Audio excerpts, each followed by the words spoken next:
Welcome to Tea Time. This is T. Tomo, and this is E. Elijah. And yeah, welcome back to Tea Time. Today is a special one. It is a special one. It's a special one because if you had watched or listened to the last episode, you would have seen that we had been gifted with a lovely pucker tea set from the lovely Lizzie. Yeah. Yeah. Although we didn't get an official, no, I'm joking, Lizzie did. She really did. She came through.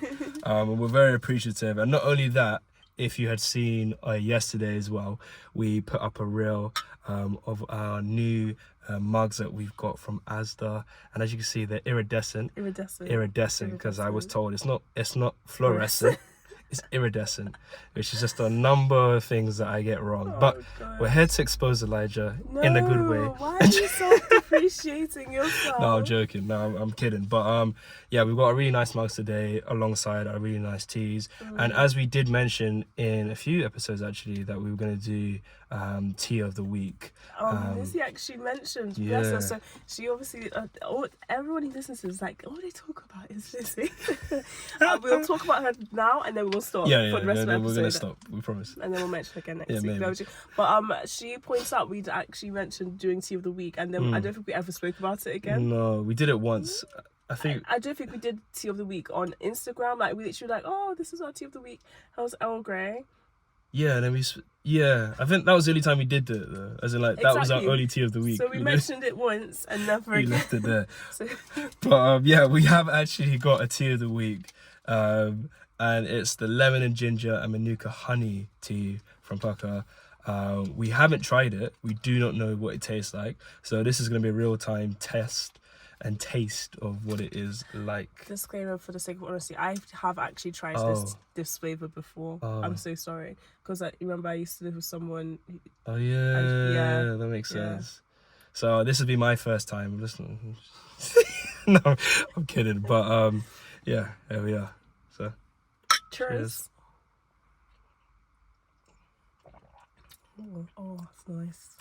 That's good. Just so you know, if last week you listened, you know that we had a delay because of staff illnesses. Staff illnesses was Elijah. Yeah, I was ill. This week it's me who he's passed it on to. Sharing his carrot. No, absolutely not. But yeah, this is we went for the lemon ginger manuka honey because we were like, yeah, it's cold and flu season. Yeah.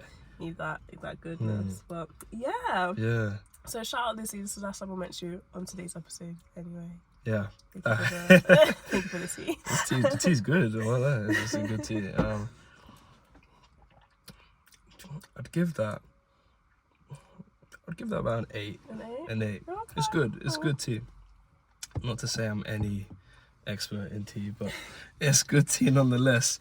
And speaking about tea, we're going to get on to the episode. And if you don't know, you should know by now that every episode, or at least we try to do every episode, we start off with the Christian culture cards as just to sort of warm up and to kind of get into the episode. So Tomo has an announcement to make because you have an announcement, don't you? I have an announcement, yeah. So this is my confession.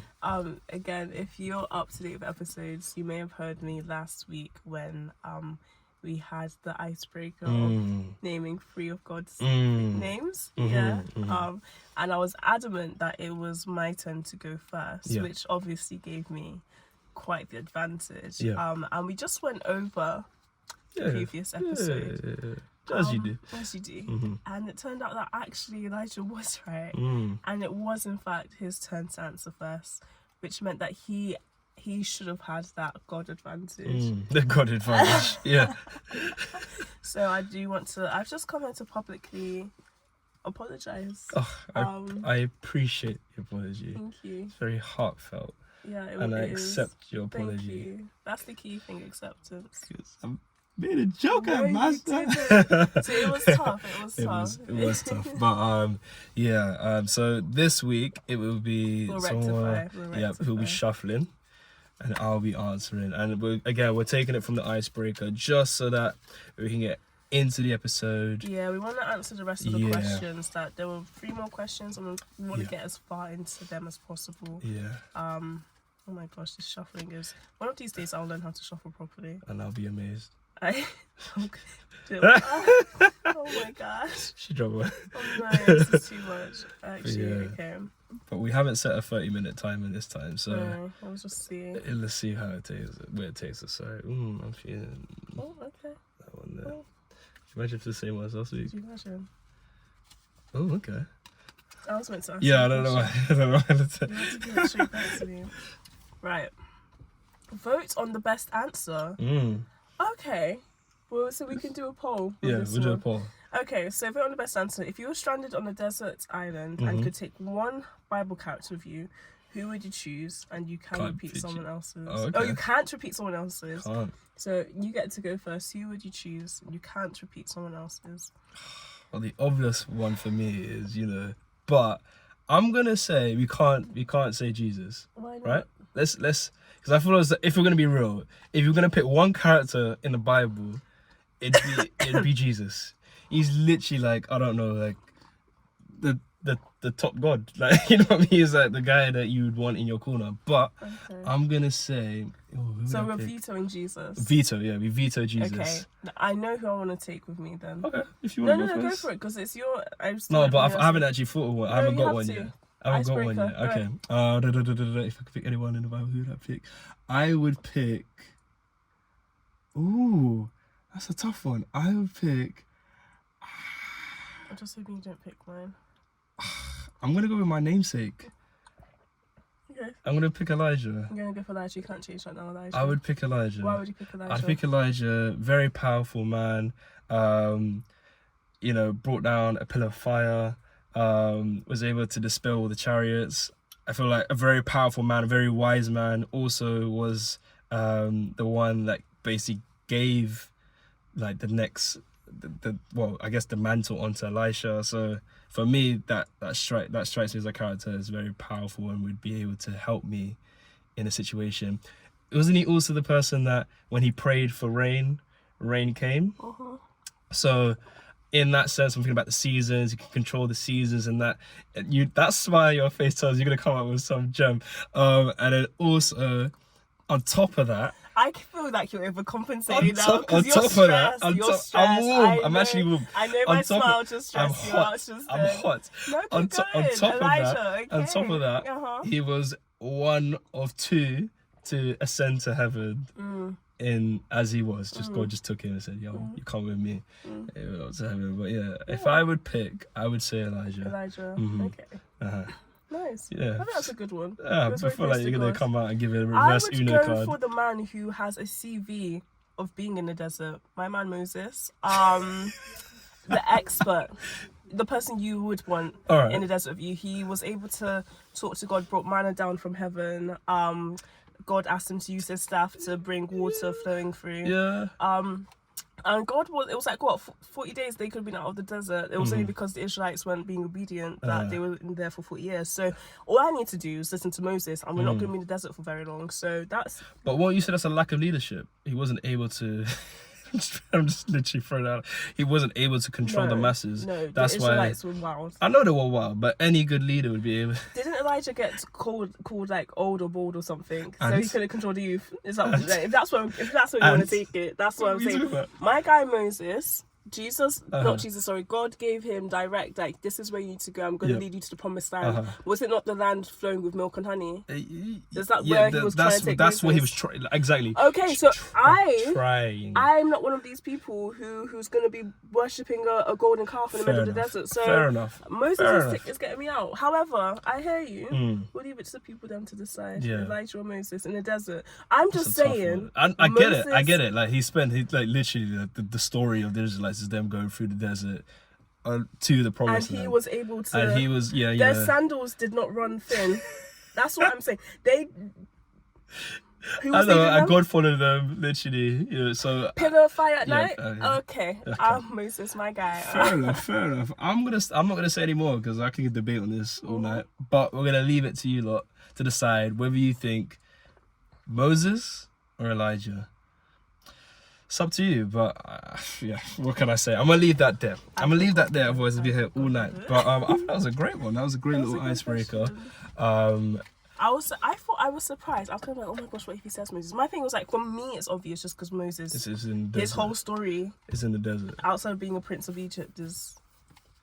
Yeah, but I was just thinking more in terms of like the power that one can yield, and I feel like Elijah. Moses yielded power He did in the desert. I feel like, I know, I get that. But I my know. namesake, I couldn't for the sake of the video. But yeah, so what we're gonna do is You're deep in it now, I'm aren't you? deep in it, but I'm not gonna be swayed. No, I'm fine. I'm joking. Elijah's a good one I know. because he was like one of God's favorites, wasn't he? Yeah. What can I say? Yeah. But we're gonna move on to the questions, or carrying on from where we left off. So I believe last week the question was on You had to ask me first because last week I asked you first. yes. Yeah. So I'm gonna just go back to the question that we had last Yeah. week, which was, bear with me because we just screenshotted it. Yeah. So the question that we received was basically, how do we balance our individual career ambitions whilst being in a relationship? And we spoke on that. So if you haven't checked it out already, please check out last week's episode, which is on YouTube and also on Spotify. You can't just scroll across. Like I know it's not an iPhone, but it still has the same mechanisms. Do you know what I mean? I'm gonna do it how I want to do it. Just try to insult me anyhow. But today's question, and hopefully we can get through maybe one more, is what advice would you give a single friend and also to your single selves pre-marriage? Ooh, okay. What advice would I give to my single friends and to my single self pre-marriage? Yeah. There's so many aspects to this because number one, what do you deem as single?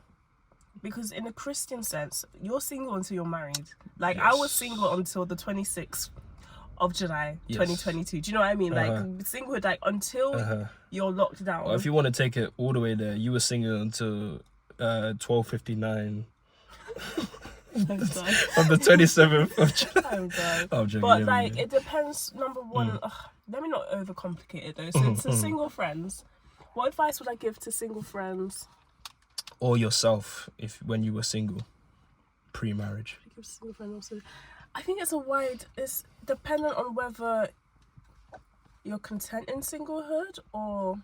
Yeah. I suppose if you're single and you're asking the question, I imagine you want to be in a relationship or you're looking to be in the right relationship. Yeah. So to a single friend, I'm thinking about my friends and the person who asked this.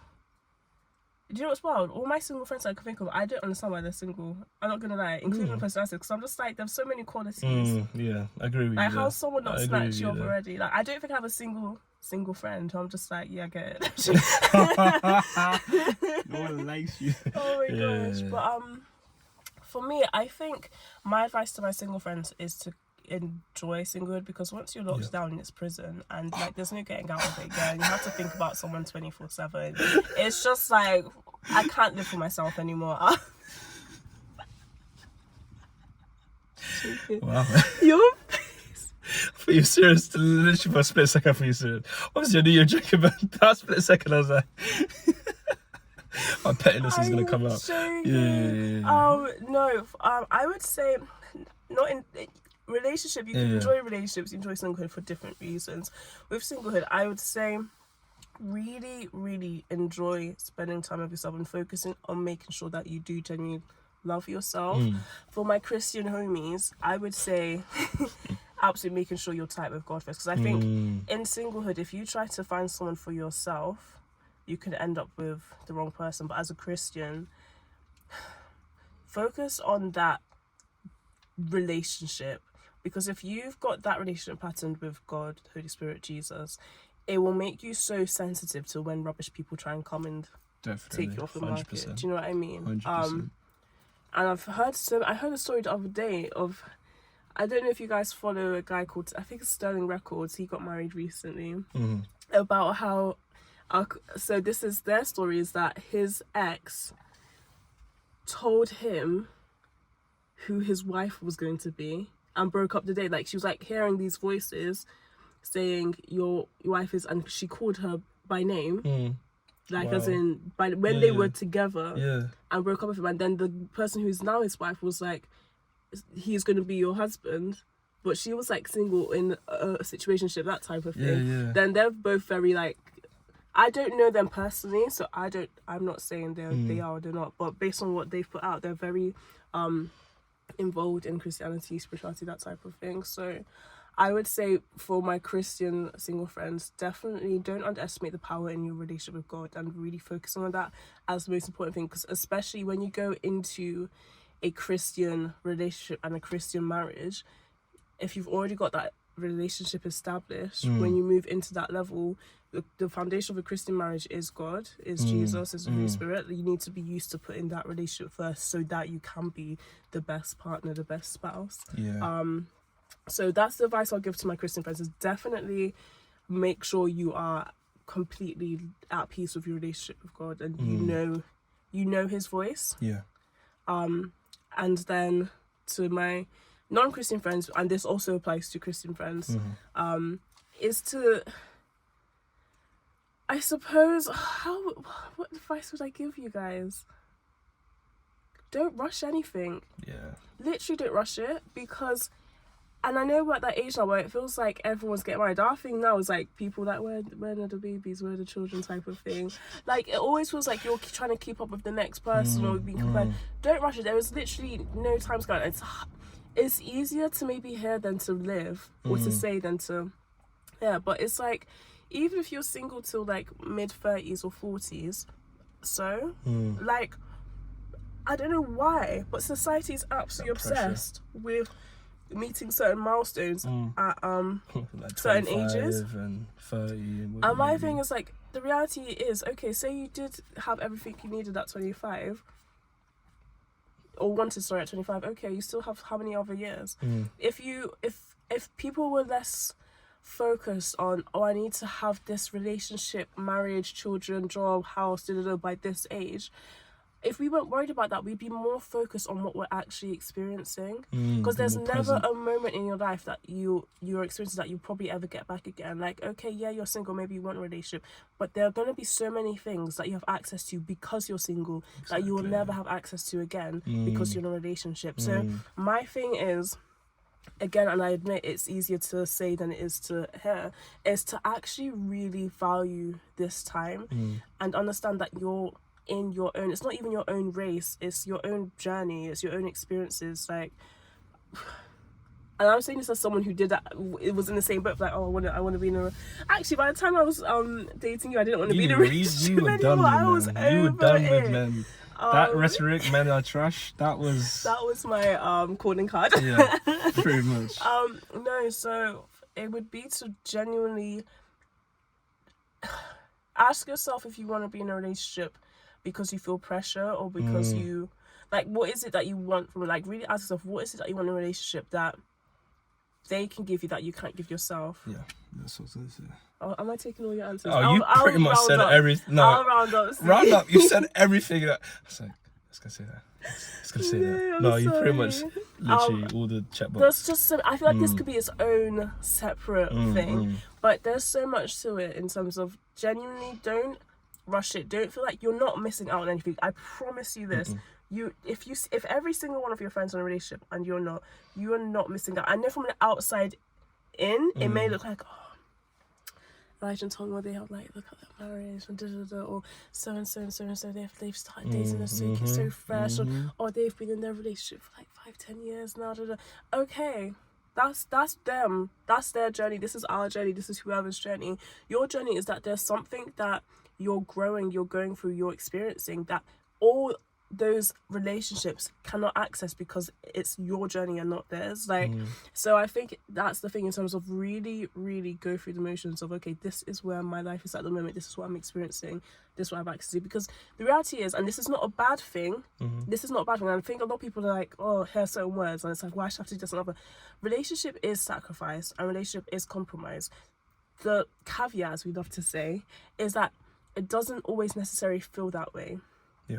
And I think that's how you know you're in a good relationship, where like you're making a sacrifice, but it would have been maybe a sacrifice to your past self. In your current relationship, it doesn't feel like a sacrifice because you kind of like, oh yeah, no. Yeah, it works for you. It works.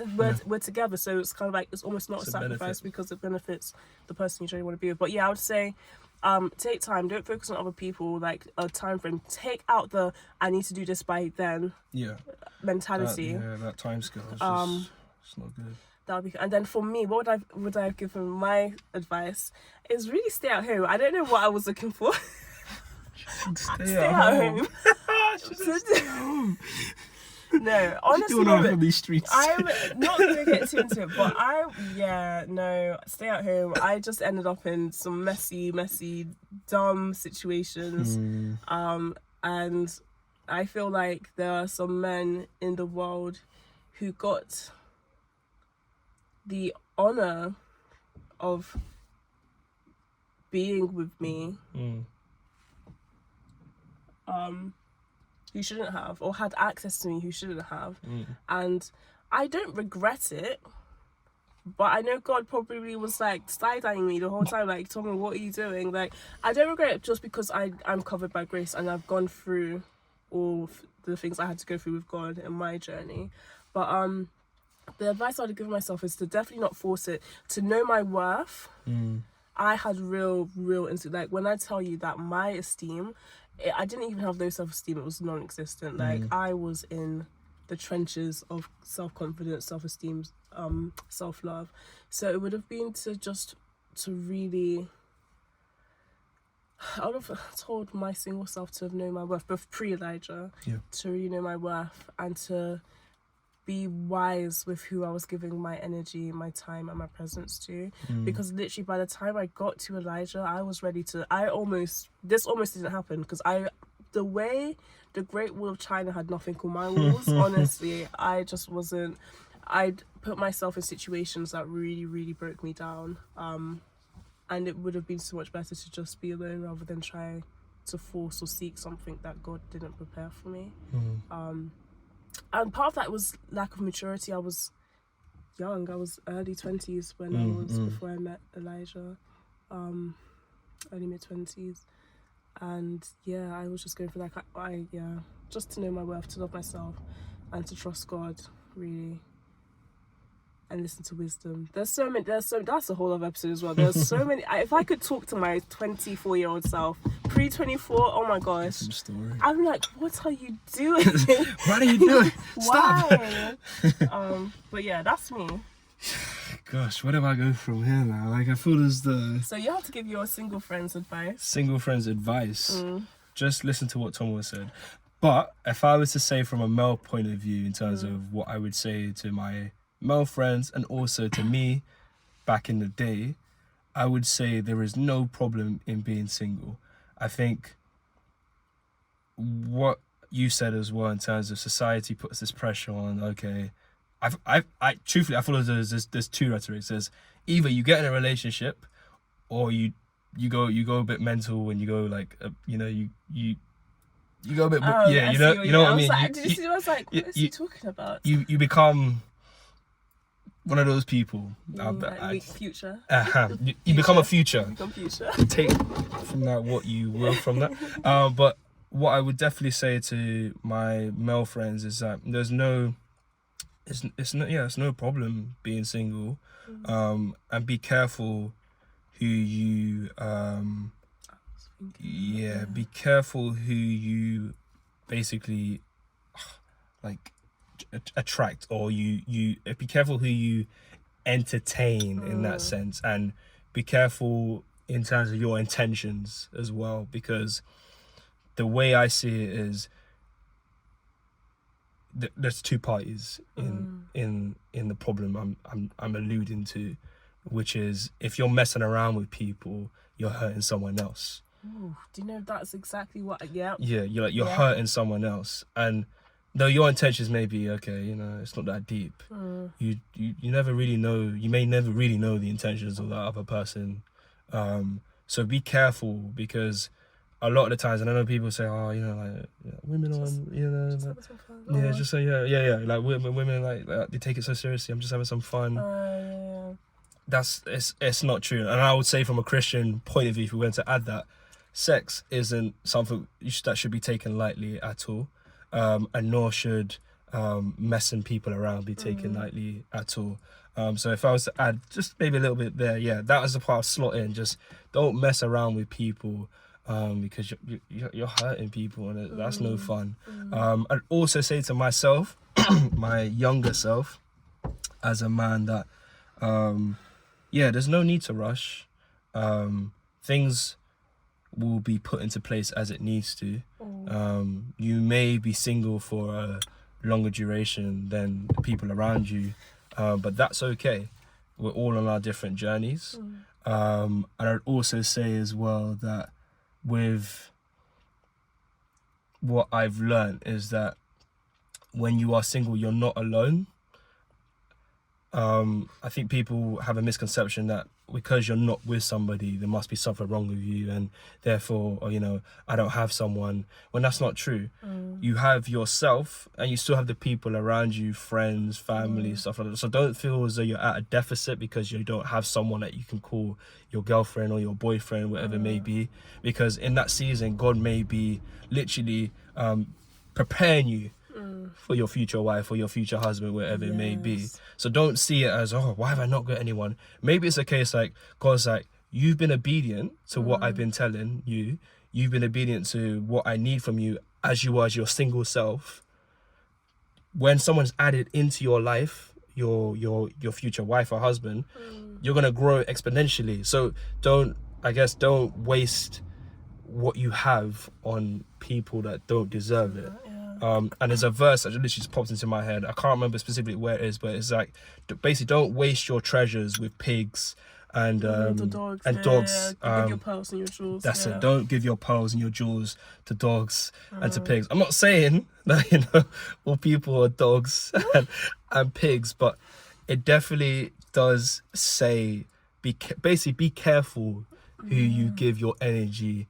And by energy, I mean, your preciousness, your sacredness too, because like I said, it's not something that should be taken lightly. So if I was to give advice, it's literally just treasure what you have. Don't mistaken singleness for loneliness. And just be ready and waiting for what God has in store.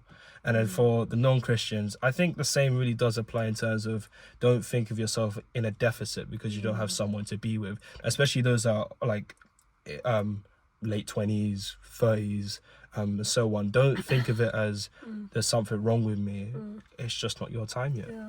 I just was like, I think that is so important in terms of the thing I wanted to add in terms of being single and being so desperate to be in a relationship is you don't want to be the hurt in someone else's story. That's what I wanted to. You don't want to look back and think because you were so desperate but you weren't even in the right place, that wasn't the right person, that now and forever you're going to be the negative part of someone's story. And there's nothing worth doing that. There's nothing worth being. You don't want to be the reason someone has to heal. So for me, it's very much a case of part of the reason you might be single in this season is because you're not ready for the person. Like, you may have that person who's set up for you, but you're not ready to be with them. And there was another story I watched about this woman who was in a relationship with someone for 8 years. And she was like, God told me this person was going to be my husband, but not yet, or something like that. And I wish I could remember, because I remember that stolen records, and I'm not trying to steal stories. So this is disclaimer. There's someone out there. Maybe I'll come across it again. And she was like, she was a Christian and she had a relationship with God, but she was like, well, if he's gonna be my husband anyway, let me leave him. So she didn't leave. So I think God was like, you need to leave him, not yet. And basically, they went through their marriage. I'm paraphrasing everything here, but they went through a lot of ups and downs for 8 years, and I think they may have broken up, breaks, that type of thing, like really turbulent 8 years or whatever. Eventually, they got married, but what it was that God revealed to her was that she should have trusted him that they would be together in the end, because that man needed to grow through things and develop and not perfect himself but be better. And that's a process. When you're making your garden beautiful, you need to prune things. Of course. And we're not trees, but imagine you're pruning yourself. That's going to be painful. You're taking things off. You're taking layers off. You're humbling yourself. You're exposing yourself to things that aren't nice about you. That was the process her husband had to go through, and God wanted to protect her from that. So instead of her having that final product that he had grown and developed into the man that she should have been with. She was there through the whole process when that was probably supposed to be his time of singlehood to grow and develop. Because I know we get to the phase like, oh, I am a catch, why should, but we're not perfect. Like, you may not be ready for the person you should be with, and you may end up causing them more harm than good, even if that person was meant for you. So I'd say that's another thing in terms of actually, are you ready to not hurt someone if you do enter a relationship? Now, have you dealt with your baggage? Have you dealt with your hurt? Have you dealt with your pain? Are you emotionally intelligent enough to handle certain conversations, trigger points, that type of thing? Do you still have trigger points? You know what I mean? We're not going to be perfect. In a relationship, there are things that I need to work through in our marriage as it is, but we're able to handle them in a relatively healthy way because I don't know, we're not perfect otherwise. I suppose we still deal with things. I totally agree with what you're saying, and I think what you've just said as well in terms of you're going through a process of pruning yourself, and that process truthfully it never ends because you're constantly learning new things about yourself, and shifting whatever needs to be shifted so that you can be your better self each and every day. And I think this is what I'm taking from what you're saying as well, is just make sure that you're in a position where it's like maintenance. Yeah, like you've done the majority. You've done the big clean. Like you've decluttered whatever that may be, the traumas, the thoughts, the anything like that, so that you can present yourself in what you believe is your best self. Because you are never really at your best self, because that idea of perfection, it doesn't exist. But apart from our Lord Jesus Christ, our Savior. Amen. But at the same time, in your heart of heart that there are things that, okay, maybe I should deal with this before I enter into this, because I'm still holding some things that I know are going to be detrimental, not only to me but to that person and then to the relationship. And I think that is I think that's the important thing, because the last thing you want to do is enter a relationship knowing it's going to grow into a toxic relationship, because that doesn't help anybody. You'd much rather, it'd be much better for you to be single, deal with your what needs to be dealt, then when you feel as though I've dealt with that, where I feel to the best that I can, then move on to the next stage. We're not saying anyone in particular is toxic. No. We're just saying that's an extreme. But just in terms of this singlehood, could be because there may be things to work for, and focus on that. Focus on being genuinely the best version of yourself. Like, not trying to please people, but knowing how to maturely convey your thoughts and emotions in a way that actually you can stand your ground, but you can also consider the other person's point of view. Exactly. You can process that someone may have a different perspective as you without trying to hurt you. I watched something the other day when I was just like, I'm not saying I'm the queen of emotional intelligence, but I think one thing that I'm quite pleased with is my ability to know that someone may say something that may not be in line with what I think or how I react, but I can understand that they've got different life perspective, experiences which would lead to that. Whereas people would just respond to what's being said without thinking, okay, what's behind that? Like, do you have the ability to do that? Can you communicate with someone who's had, because coming together with someone, Raj and I have completely different upbringings. We needed to be in a position where we could understand someone from a different background. We had to develop a common language, a common communication, a way in which we can communicate without it being a clash. Do you have the scope to do that, to be able to understand someone else's language, upbringing? Like, there's so much to it. So I'd say, it's fine to be single. Like, be single. If you're not in a relationship at the moment, that's fine. When the right person comes and when you're in the right place, it will happen. It will. But just, I would say, don't rush it. Don't compare. Don't be the hurt in someone else's story trying to get a relationship or trying to not be lonely. Like, it's okay to not mess people around. Actually, I want to say something for the man them. It's also okay to not be a player. Like, it's okay to be a relationship person. I think a lot of guys feel like they have to be like this alpha playboy, whatever. Like, it's okay as a man to see the value in love and relationships and genuine deep connections. The reason I'm not aiming that to women is that it's kind of already expected of us that we are like relationship people. But it is okay, like, because you're giving your energy to girls who you'll look back in the future and be like, why did I let that girl or woman have access to me? And I'd also say, because I know there's guys out there, don't be the fake lover either. Oh gosh, yeah. Yeah, don't be the guy that's like, I'm about relationships. Oh gosh, like all my energy's in you. Don't be love bomby. Don't do stuff like that, because that's all red flaggish. It's not even red flaggish. It's red flags. And yeah, exactly what someone said. Don't be the hurt in someone else's story. Yeah. Oof. That was a big. That's so much. I feel like we kind of went in and out because it is so big. Like, what advice? There's so much, and it's dependent on the person as well. Like, are you single because you are toxic? Are you single because you've been hurt in the past? Are you single because like all you do is stay in your house and you don't like? Some people are single because they don't leave their house. Yeah. Also, you might need to get out there and like explore, do things, try new hobbies, meet new people. Like, there's so many different reasons, but I'd say definitely take from what we said what you can. I don't know, it might not be relevant, it might be, but I feel like we touched on so many different things there. So hopefully for the the person that sent that question to us, that answers it.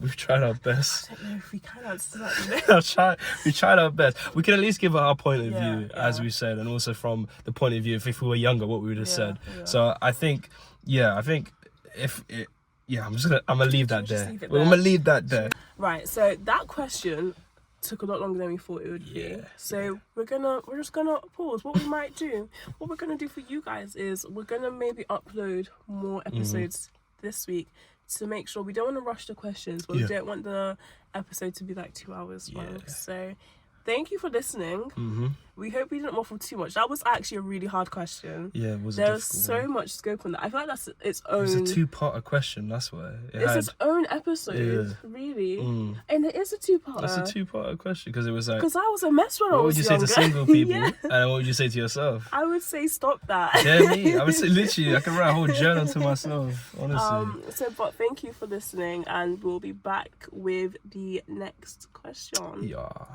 Bye. Bye.